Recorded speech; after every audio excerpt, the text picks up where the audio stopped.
La générosité est-elle une compétence? J'ai reçu cette question de Nadia qui m'a écrit de Moroni. Nadia m'écrit, elle me dit, des fois, elle pense qu'elle est trop généreuse, des fois, elle pense qu'elle n'est pas assez généreuse professionnellement, je m'entends. Comment est-ce qu'elle doit faire pour réellement être généreuse dans un contexte professionnel tout en restant dans le cadre de ses limites?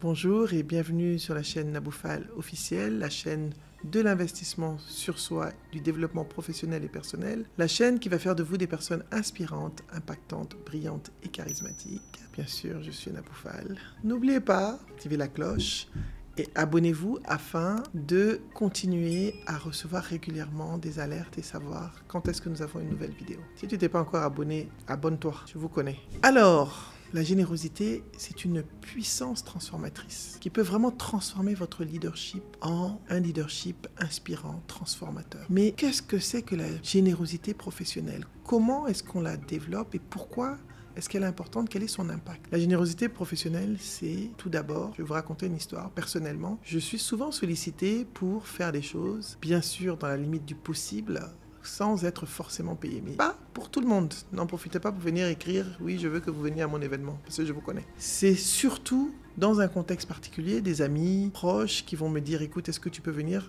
Nous sommes des collègues dans un écosystème. Donc, on ne peut pas dire à un collègue, non, tu vas payer, un collègue coach, par exemple. S'il me dit qu'il a un budget, il n'y a pas de souci, mais des fois, il n'y a pas de budget. Et s'il me dit, écoute, viens, je peux assurer le billet, je peux assurer ceci, l'hébergement, tu viens. À ce moment-là, je peux venir et je peux intervenir généreusement. Ça ne me dérange absolument pas. En entreprise, la générosité professionnelle se manifeste comment? Quelqu'un a besoin d'un conseil, vous allez le conseiller. Quelqu'un a besoin d'une idée, que vous l'aidiez à développer son idée. Donc la générosité intellectuelle et de la générosité professionnelle déjà. Donc c'est comme ça que se manifeste la générosité professionnelle. Je vais aller un petit peu plus dans le détail. Comment est-ce qu'elle peut se manifester? Ça peut être partager tout simplement vos idées, partager votre lumière avec quelqu'un. Vous êtes quelqu'un qui réussit, mais vous ne réussissez pas seul. Vous avez réussi avec d'autres personnes. C'est faire venir toute l'équipe qui a travaillé avec vous et dire voilà, c'est vrai, vous me félicitez aujourd'hui, mais j'ai réussi avec Pierre, Paul, Jacques, Nathalie, Richard, Kofi, Kojo, je suis au Togo, il faut que je contextualise, Mauna, etc. Enam, c'est le nom de ma nièce, elle a un nom togolais puisqu'elle est à moitié togolaise, en partie. Alors, vous devez partager la lumière. Écoutez, les gens ont besoin d'être écoutés. Ils ont des challenges, ils ont besoin de pouvoir juste parler. L'écoute est une preuve de générosité. Pouvoir s'asseoir, dire à quelqu'un, voilà, je vais écouter ce que tu as à me dire. L'écoute, le partage de la lumière est important. Et ensuite, la générosité professionnelle, c'est aussi reconnaître la valeur des uns et des autres. Dire merci, être reconnaissant. On a parlé de la gratitude déjà, mais la reconnaissance est une générosité, une preuve de générosité intellectuelle. D'accord? Donc, dites merci. N'oubliez pas de reconnaître. Prenez le temps d'écouter les gens. Mais quels sont aussi les pièges dans lesquels ne pas tomber? Il ne faut pas avoir le syndrome du sauveur. Être généreux intellectuel, ça ne veut pas dire vouloir sauver tout le monde. La générosité professionnelle, c'est une force relationnelle qui vous aide à développer le réseau. Mais ce n'est pas quelque chose que vous devez intégrer en force d'être le sauveur de la société. Nadia, tu n'es pas la sauveuse de ta société. Il faut savoir à quel moment tu mets des limites. Le syndrome du sauveur, c'est une pathologie quelque part.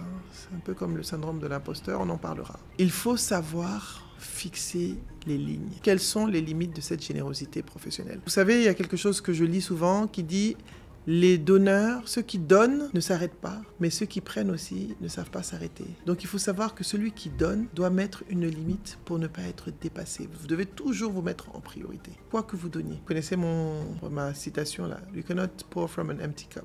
Vous ne pouvez pas verser de l'eau d'une tasse vide. S'il n'y a pas de quelque chose dans la tasse, vous ne pouvez pas verser l'eau. Donc vous devez être rempli avant de donner. Ne vous videz pas à votre propre détriment. D'accord? Donc c'est important. Moi je crois profondément à la générosité. C'est une de mes valeurs qui me guide, qui me permet d'avoir beaucoup de choses. Souvent on me demande comment tu fais, je dis juste la générosité. Si quelqu'un qui est proche de moi, qui est mon ami, qui est une personne qui compte pour moi, me demande quelque chose, j'aurais du mal à dire non. Je peux dire non, mais je vais quand même voir ce que je peux faire. Je peux peut-être pas faire 100% de ce qui m'est demandé. Et je crois profondément que la générosité, c'est comme une bouteille qu'on jette à la mer. Vous savez, quand vous jetez une bouteille à la mer avec un message, vous le destinez à quelqu'un, mais ce n'est jamais la personne à qui vous le destinez qui le reçoit. Et je dis l'univers tout entier, le bon Dieu, selon votre religion, va recevoir ça. La personne qui va recevoir ça, c'est pas forcément la personne à qui vous l'aviez destiné. La personne qui va vous rendre ça n'est pas la personne à laquelle vous l'aviez destiné. Donc la générosité, c'est une énergie qu'il faut cultiver. C'est une énergie positive qui vous permet d'atteindre